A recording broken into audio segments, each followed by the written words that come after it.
రైతులకు అండగా నిలిచిన రైతు బీమా పథకానికి కాంగ్రెస్ ప్రభుత్వం గుడ్ బై చెప్పబోతోంది. కేసీఆర్ ప్రభుత్వం హయాంలో ప్రారంభమైన ఈ పథకం రైతు కుటుంబాలకు ఎంతో భరోసా కల్పించింది. అయితే ప్రీమియం చెల్లింపులు, క్లెయిమ్ల పరిష్కారంలో జాప్యంపై పెద్ద ఎత్తున ఆరోపణలు వెల్లువెత్తుతున్నాయి. దీంతో రైతు బీమా పథకం భవిష్యత్తుపై అనుమానాలు వ్యక్తమవుతున్నాయి.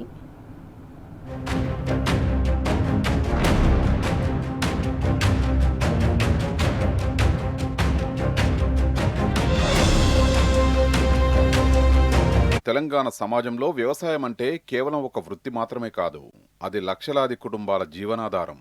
అలాంటి వ్యవసాయ రంగాన్ని నమ్ముకున్న రైతు అకాల మరణం చెందితే ఆ కుటుంబం రోడ్డున పడకూడదనే అత్యంత మానవీయమైన ఆలోచనతో అప్పటి ముఖ్యమంత్రి బీఆర్ఎస్ అధినేత కేసీఆర్ రూపకల్పన చేసిన అద్భుత పథకమే రైతు బీమా.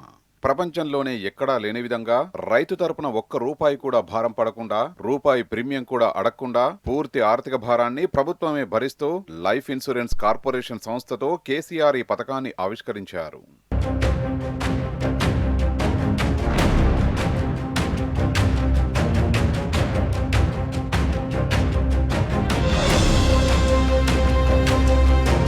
మామూలుగా బీమా కంపెనీలు భూమి పరిమాణం, ఆదాయ స్థాయిలు, అనేక కఠిన నిబంధనల్ని ప్రామాణికంగా తీసుకుంటాయి.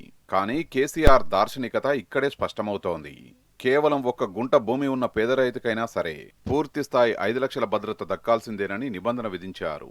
18 నుండి 59 ఏళ్ల వయస్సు గల ఏ రైతైనా ఏ కారణం చేతనైనా ప్రాణాలు కోల్పోతే ఎలాంటి లంచాలు, మధ్యవర్తుల ప్రమేయం లేకుండా కేవలం వారం రోజుల్లోనే నామినీ బ్యాంకు ఖాతాలో 5 లక్షల సొమ్ము జమ అయ్యేలా పక్కా పరిపాలనా వ్యవస్థను ఆయన తీర్చిదిద్దారు.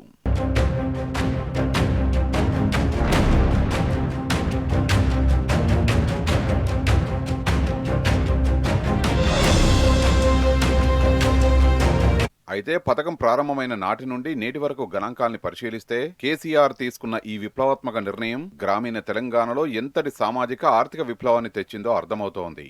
పథకం ప్రారంభమైన 2018-19లో 31.25 లక్షల నమోదులతో ప్రయాణం మొదలై రైతాంగానికి కేసీఆర్ పాలనపై ఉన్న కొండంత నమ్మకంతో 2024-25 నాటికి ఈ నమోదుల సంఖ్య ఏకంగా 42.16 లక్షలకు పెరిగింది. విపత్కర కరోనా పరిస్థితుల్లో కూడా రైతుల భద్రతకు ప్రాధాన్యమిస్తూ 2020-21 సంవత్సరంలో ప్రభుత్వం రికార్డు స్థాయిలో 1,465 కోట్లకు పైగా ప్రీమియం నిధుల్ని చెల్లించింది. ఆ ఒక్క ఏడాదే అత్యధికంగా 29,141 మంది మరణించిన రైతు కుటుంబాలకు 1,457 కోట్ల ఆర్థిక సాయం అందించి ఆదుకుంది. ఇక మొత్తం 8 ఏళ్ల ప్రస్థానంలో ఎల్ఐసి ద్వారా ఏకంగా 1,62,960 కుటుంబాలకు 9,108.7 కోట్ల పరిహారం నేరుగా అందడం కేసీఆర్ సంక్షేమ పాలనకు నిదర్శనం.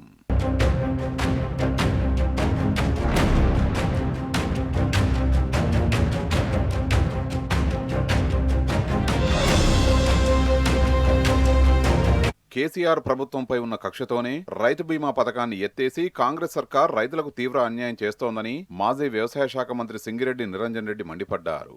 బీమా ప్రీమియం గడువు ముగుస్తున్నా ముందస్తు చర్యలు తీసుకోకపోవడం దురదృష్టకరమని, కేసీఆర్ హయాంలో గుంట భూమి ఉన్న ప్రతి రైతుకు ధీమాగా ఉన్న ఈ పథకాన్ని నిలిపివేసి ఇందిరమ్మ బీమా పేరుతో కుటుంబంలో ఒక్కరికే పరిమితం చేస్తున్నారని ఆగ్రహం వ్యక్తం చేశారు.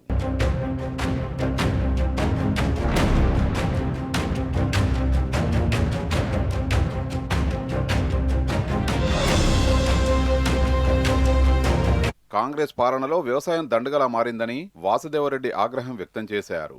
కేసీఆర్ హయాంలో వ్యవసాయం పండుగలా సాగితే నేడు కాంగ్రెస్ పాలనలో దండగలా తయారైందని బీఆర్ఎస్ నాయకుడు వాసుదేవరెడ్డి తీవ్రస్థాయిలో మండిపడ్డారు. కాంగ్రెస్ సర్కారు రైతు బీమా పథకాన్ని ఎత్తేయడం చూస్తుంటే భవిష్యత్తులో రైతు భరోసాకు కూడా ఇదే పరిస్థితి పడుతుందని ఆయన ఆందోళన వ్యక్తం చేశారు. కాంగ్రెస్ ప్రభుత్వం ఏర్పడ్డ తర్వాత రైతును నట్టెట్ట ముంచిన దానికి అనేక ఉదాహరణలున్నాయి. నాడు కేసీఆర్ గారు ఎన్నికల ప్రచారంలో చెప్పినట్టే జరుగుతూ ఉన్నది. ఆనాడు కేసీఆర్ గారు కాంగ్రెస్ అత్తే రైతు బీమాకు రామ్, రైతు బంధుకు రామ్ చెప్తారు, అదేవిధంగా దళిత బంధుకు జై భీమ్ అని చెప్తారని చెప్పి ఎట్లయితే చెప్పిండో అదే ఇవాళ అక్షరాల వాస్తవంగా కనిపిస్తూ ఉన్నది.